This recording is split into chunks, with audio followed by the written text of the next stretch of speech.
The church stood like a marble promise at the end of the street, its tall doors gleaming under the soft glow of a late morning sun, while inside, laughter, music, and the rustle of expensive fabric hinted at a life-changing moment about to unfold. Guests arrived in polished cars, stepping carefully onto the stone pavement as if afraid to wrinkle perfection itself.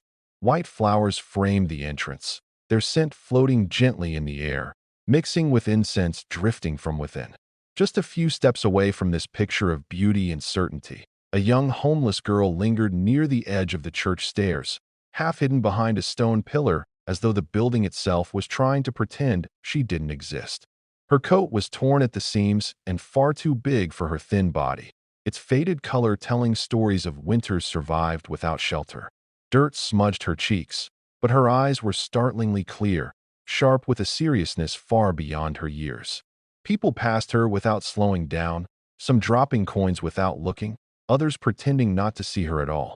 She watched every face carefully, especially the bride's relatives and friends, noting the confidence in their steps, the certainty that today would be flawless.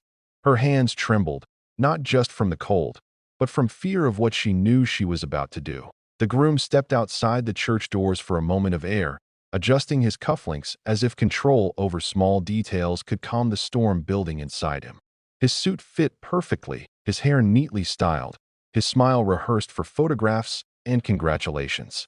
Yet beneath that calm exterior, his chest felt tight, his thoughts louder than the bells echoing above. As he took a step down, his eyes met the girl's by chance, and something unseen seemed to snap into place. She straightened instantly, pushing herself away from the pillar as if summoned by fate. Her voice rang out suddenly, clear and firm, cutting through the background noise like a blade. "Don't marry her." The words hung in the air, shocking in their simplicity and their timing. Nearby guests turned, some laughing nervously, others frowning in annoyance. The groom froze mid-step, his heart pounding so hard he could feel it in his throat.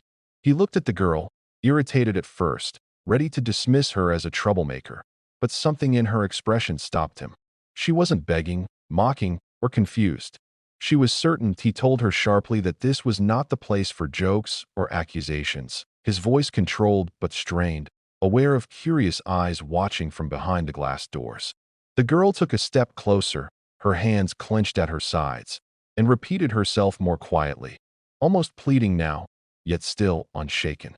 She said if he married the woman waiting inside, his life would be built on a lie that would eventually destroy him. A ripple of discomfort passed through him, and he glanced back toward the church, where music swelled and the wedding coordinators searched for him. He told the girl to leave, to take whatever money she wanted and go, but she shook her head slowly. Money wasn't why she was there.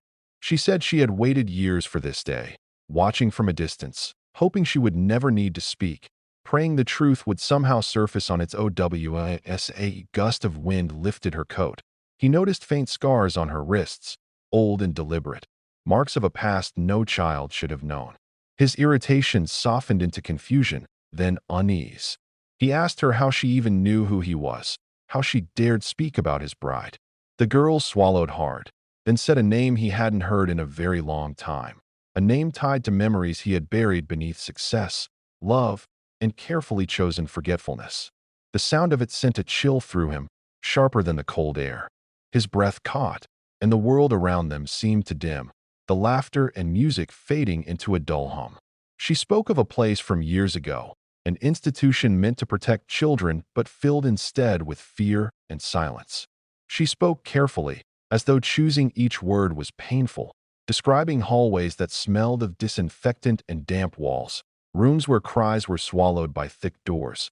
The groom felt his pulse race as she described details too specific, too real to be coincidence. He tried to interrupt her, telling her she was wrong, that she was mistaken, but the words felt weak even as he spoke them. She said the woman he was about to marry had once been admired for her kindness too, praised for her generosity, trusted by everyone in power. She said behind that kindness was cruelty hidden in plain sight, protected by money, influence, and silence. Her voice trembled for the first time, but she forced herself to continue, saying she had been one of the children no one listened to. one of the many who learned that truth didn't matter unless someone important was willing to hear it. The groom looked back toward the church again, seeing the reflection of his own face in the glass doors, pale and uncertain, a man standing between two worlds.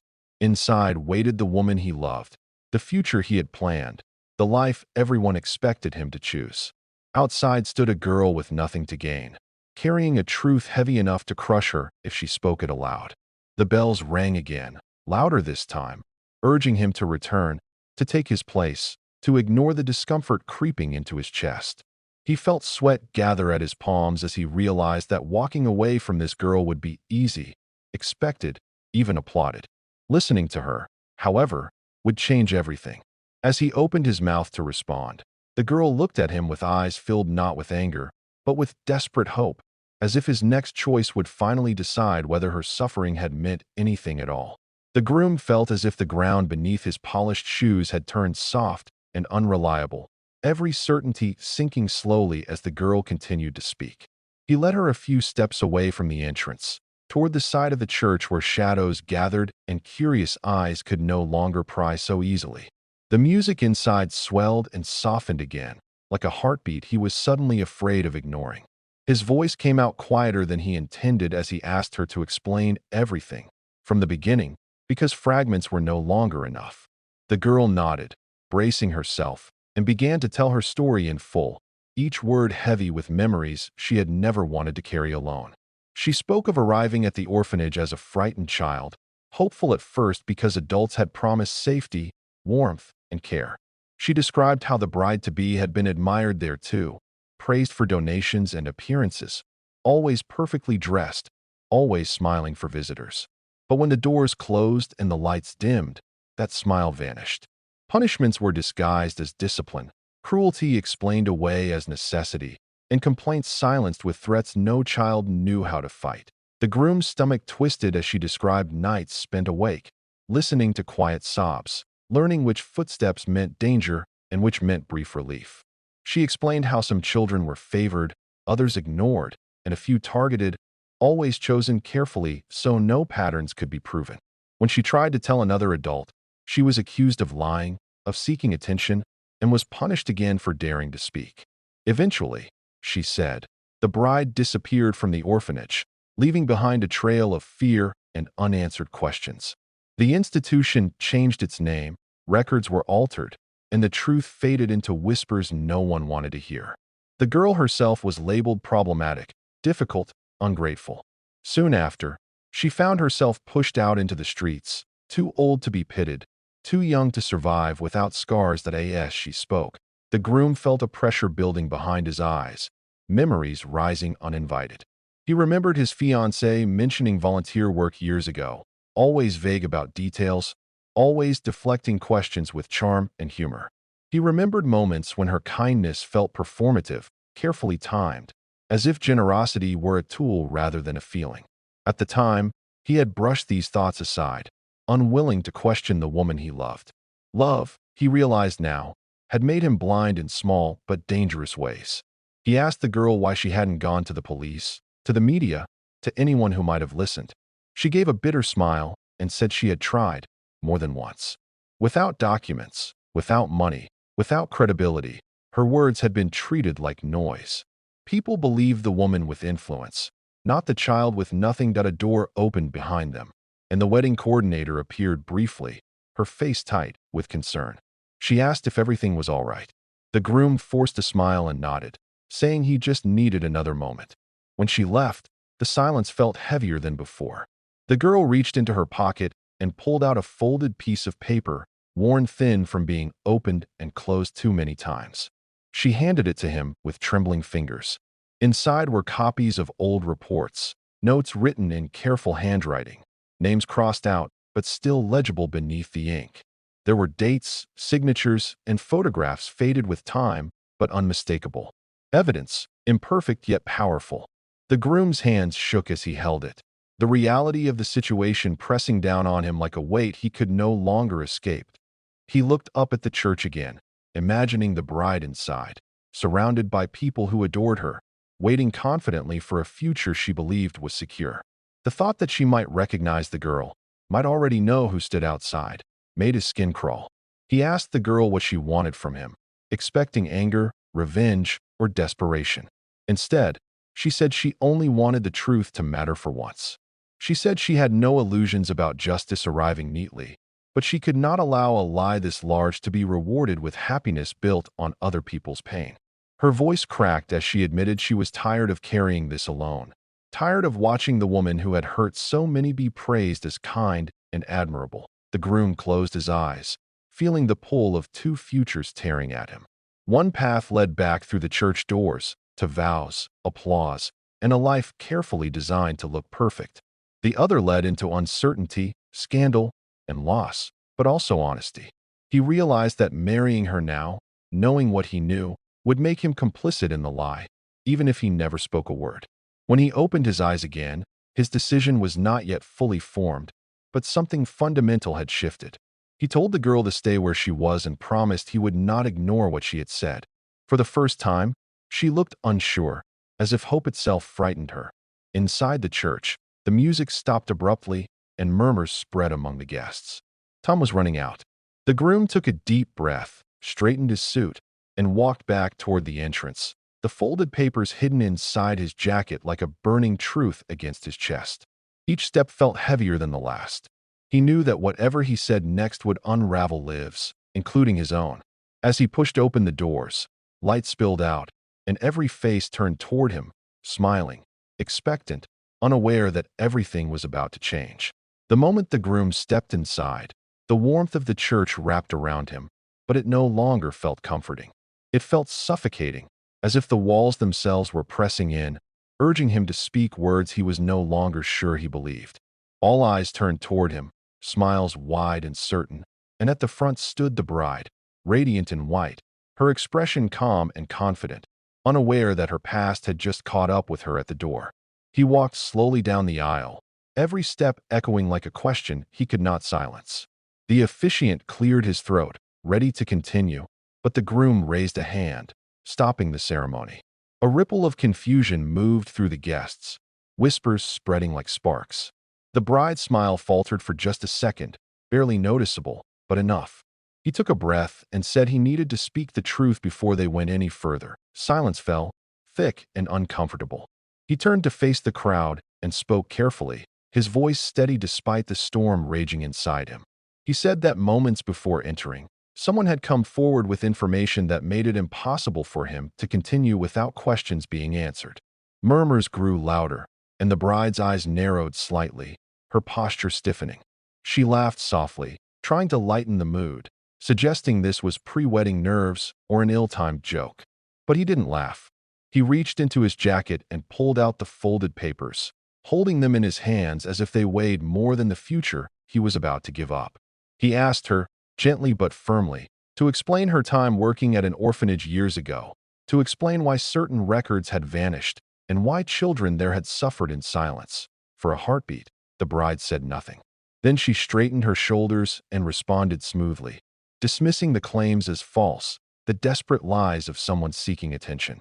She spoke of her charitable work, of the awards she had received, of the good she had done. Some guests nodded, relieved to have a simple explanation. Others looked uncertain, glancing between the couple. The groom listened, watching her closely, noticing how carefully she chose her words, how she avoided specific details. He asked again, this time naming the place, the dates, the incidents described. A flicker of anger crossed her face before she masked it with composure. She accused him of humiliating her, of trusting a stranger over the woman he claimed to love at that moment. The church doors creaked open behind them. The homeless girl stepped inside, hesitating at first, as though the beauty of the space might reject her. Gasps rippled through the crowd as her appearance clashed sharply with the elegance around her. The groom turned toward her and nodded, silently inviting her forward. She walked down the aisle slowly, every eye following her, some with pity, others with judgment. The bride's face drained of color. For the first time, fear surfaced openly in her eyes. The girl stopped a few steps away and began to speak, her voice trembling but determined. She told her story not with anger, but with painful clarity, describing years of silence, disbelief, and loss. She spoke of children whose names were never remembered, whose pain was erased as easily as old files. The crowd listened, restless and divided.